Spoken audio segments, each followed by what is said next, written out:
আমার নতুন একটি ব্লগে তোমাদেরকে অনেক অনেক স্বাগত জানাই। এখন বাজে ঘড়িতে সকাল 6:30। সকালটা শুরু করেছি এক গ্লাস গরম জল আর এক টুকরো পাতিলেবু দিয়ে। এইটা ছাড়া যেন আমার দিনই শুরু হয় না। ঘরে যেদিনকে পাতিলেবু থাকে না সেদিনকে সকালবেলাটা মাথাটা গরম হয়ে যায়। তো যাই হোক, না থাকলে আর কি করা যাবে। সকালবেলাটা একটা যুদ্ধক্ষেত্র মনে হয় যেন। মানে সকালবেলা ঘুম থেকে উঠেই এক এক সময় এরকম হয়, বাসি জামা কাপড়টা ছেড়েই মুখটা কোনো রকমের ধুয়ে ব্রাশও করি না, আগে রান্নাঘরে চলে আসি, কারণ দিহুকে টাইমে স্কুলে পাঠাতে হবে। ওর একটু ঠান্ডাও লেগেছে, যার জন্য ঠান্ডা জলটাকে সামান্য একটুখানি গরম জল দিয়ে দিলাম, যাতে ঠান্ডা জলটা যেন খুব না ঠান্ডা থাকে। আর এদিকে আমার গ্রিন টির জন্য আগে আমি গ্লাসে গ্রিন টিটা ভিজিয়ে রাখি গরম জল দিয়ে, তারপরে আমি ওটাকে ছেঁকে নেব। তো দিকুর দুধটা হচ্ছে, ওদিকে ওর বাবা ওকে রেডি করছে। সকালবেলা একটা ছেলের পেছনে দুজনকে লাগে, আবার এক এক সময় এক একজনের বাচ্চা মাকে বলতে শুনি যে 7:15 উঠালাম, 7টায় উঠালাম, কেউ আবার বলে 7:30 উঠালাম, 8টার মধ্যে ঠিক স্কুলে পৌঁছে যায়। কিন্তু আমার দিকুর ক্ষেত্রে সেটা হয় না, ওকে 6:30টায় তুলে 7:45 অবধি যেন আমাদের যুদ্ধ চলে। একদিকে আমি রান্নাঘরে আর একদিকে ওর বাবা ঘরে, দুজনে মিলে একটা বাচ্চার পেছনে। আরেকজন হলে মনে হয় খুবই ভালো হতো। তো যাই হোক, ওর দুধটা রেডি করে নিয়েছি, ওর বাবাই খাওয়াবে। আমার এখনও ওর টিফিন রেডি হয়নি। আগে কী করি, আগের দিনে সবজিটা কেটে রেখে দিই, একটু সুবিধা হয় বই কি, কিন্তু তাও সময় যেহেতু কোথার থেকে যেন বেরিয়ে যায়। তারপর তো সকালবেলা আছে ওর একটু বায়নাক্কা, মাম্মাম মাম্মাম করতেই থাকে, বাচ্চা ছেলে আর কি করা যাবে। তো যাই হোক, একটা ছোট বাচ্চাকে সামলে আবার বড় বাচ্চার দায়িত্ব আছে, দুটো বাচ্চাকে আমাকে সামলাতে হয় সারাদিন। বিশেষ করে এই সকালবেলাটা এতটা টাফ সিচুয়েশন চলে আসে যে এক এক সময় হয় নিজেকেই সামলাতে পারি না। আর আমার সবাইকে খাইয়ে দাইয়ে আমার খাবারটা যেন লাওয়ারিসের মতো পড়ে থাকে। এই যেরকম গ্রিন টিটা যে করে রাখলাম না, এখন দিকু যাবে, তারপরে যদি আমি সময় পাই একটু 2 মিনিট চেয়ারে বসে হয়তো চাটা একটু শুকটান দেবো, চাটায় কি চুমুক দেবো। কিন্তু যদি এক এক সময় মনে হয় কি না, এখন যদি চেয়ারে বসে চাটা খেতে যাই তাহলে মনে হবে একটু মোবাইলটা দেখি। এই করতে করতে আমার 10টা মিনিট হাত থেকে বেরিয়ে যাবে। তো বরং এক কাজ করি, এই চাটা সব করতে করতে 2টো বিস্কুট দিয়ে কোনো রকমের চাটা খেয়ে নিলাম, তারপরে চাটা লাভারেসের মতো এক জায়গায় পড়ে থাকে। তারপর যদি মনে পড়ে আর আমার চাটা পড়ে রয়েছে, তো তখন ঘটঘট করে খেয়ে নিলাম ঠান্ডা চাটা, ব্যাস হয়ে গেল। কিছু করার নেই, সময় সময় প্রচুর প্রচুর কম হাতে। তো চলো, তোমাদের সাথে কথা বলতে বলতে চা হয়ে গেছে, এদিকে দিকুর দুধও হয়ে গেছে, আমার গ্রিন টিও হয়ে গেছে।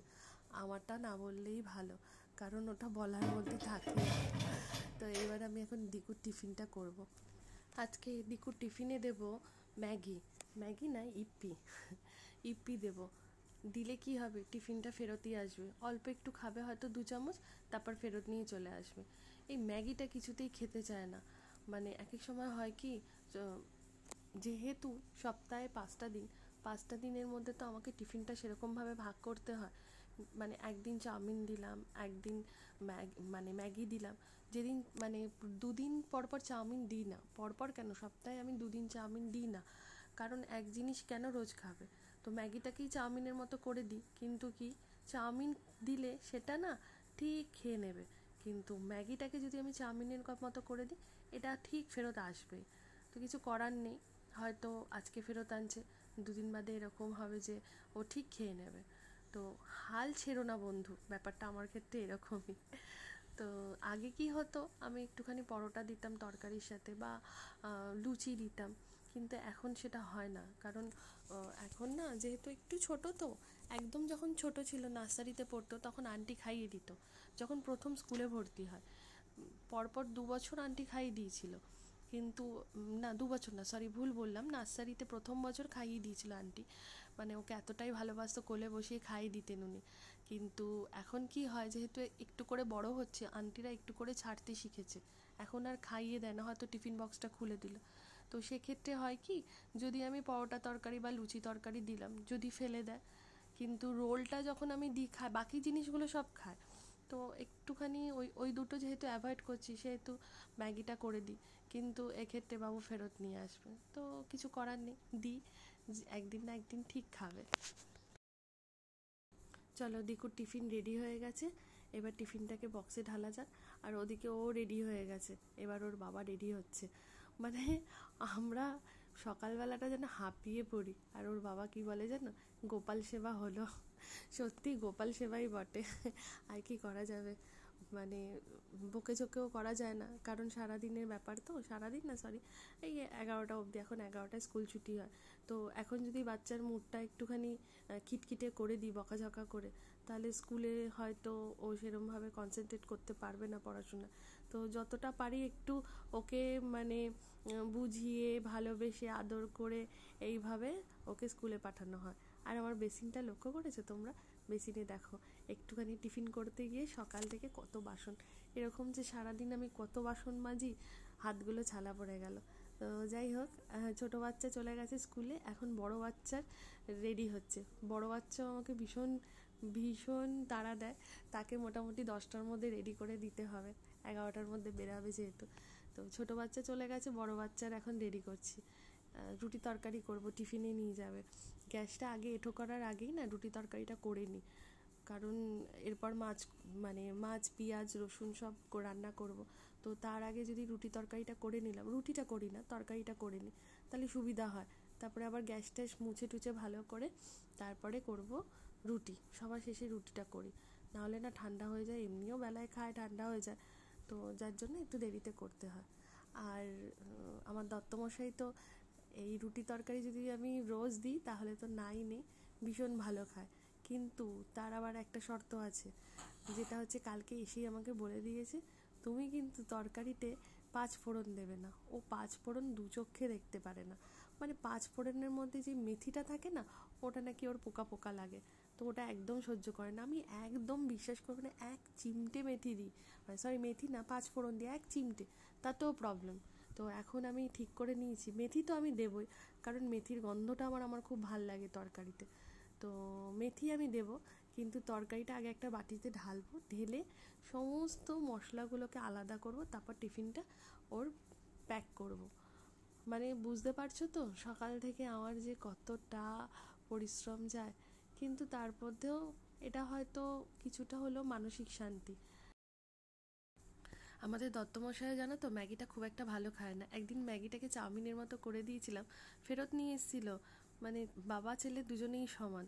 তো এই তরকারিটা নাকি ও খুব ভালো খায়, আমি একটু বেশি করেই দেওয়ার চেষ্টা করি। আজকে না বিকেলে যাব গোপালের পিকনিকে, মানে এটা তোমার 3rd পিকনিক, 2nd পিকনিকটা আমি যেতে পারিনি, এটা 3য় নম্বর পিকনিক। তো একটু তো দেরি হয়েছে, কারণ দিকুকে পড়তে দিয়ে তারপরে আমি আসি, সন্ধেবেলাটা যেহেতু ওর পড়া থাকে, আগে ছিল কি সকালবেলা পড়া থাকতো স্কুল থেকে এসে, এখন সেটা চেঞ্জ হয়ে গিয়ে 7:30টায় হয়ে গেছে। তো দিকুকে পড়তে দিয়ে তারপরে আমি পিকনিকে এসেছি।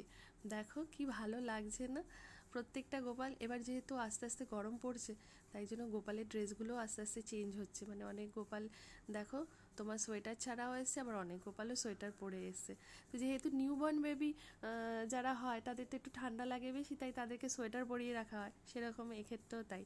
তো দেখো কত লোক এখানে গান করছে, কি ভালো লাগে না, এই জায়গাটা আসলে যেন সত্যি খুব ভালো লাগে। গোপাল সেবায় যেন একটা আলাদা রকম আনন্দ, আর সেটা এদেরকে দেখলেই বোঝা যায়। ভিতরে এত সুন্দর গান হচ্ছে, আর গানের সাথে সাথে দেখো এরাও নাচতে শুরু করে দিয়েছে। এটাই হচ্ছে কৃষ্ণলীলা, মানে এত সুন্দর গান না, যে তুমি থেমে থাকতে পারবে না, ইচ্ছা হবেই যে একটুখানি আমরাও নাচ করি। এই কি সেই ভাসানের নাচ না, এটা হচ্ছে কৃষ্ণলীলা।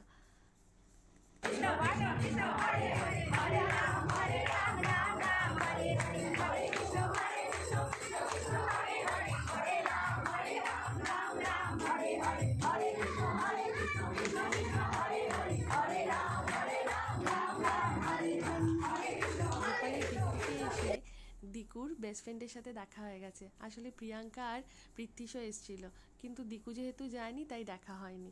আর ওদিকে গোপালের পিকনিক শেষ হয়ে গেছে। গিফট তো আনিনি আজকে, গিফটটা বলেছে পরের দিন দেবে। আমি প্রসাদ নিয়েই চলে এসেছি। ফ্রাইড রাইস, আলুর দম, পায়েস আর একটা চপ দিয়েছে। তো আমরা 1 চামচ করে প্রসাদ নেব, আর বাকিটা দিকুর জন্য রেখে দেবো, দিকুর রাতের খাবার হয়ে যাবে। তো চলো, ভিডিওটা তোমাদের কেমন লাগলো কমেন্টস করে জানিও। ভালো লাগলে লাইক করো, শেয়ার করো, ফলো করো, প্রচুর প্রচুর ভালোবাসা দিও। দেখা হচ্ছে তোমাদের সাথে খুব শিগগিরই নেক্সট একটি ব্লগে। ততক্ষণের জন্য তোমরা সুস্থ থেকো, ভালো থেকো। Tata, good night.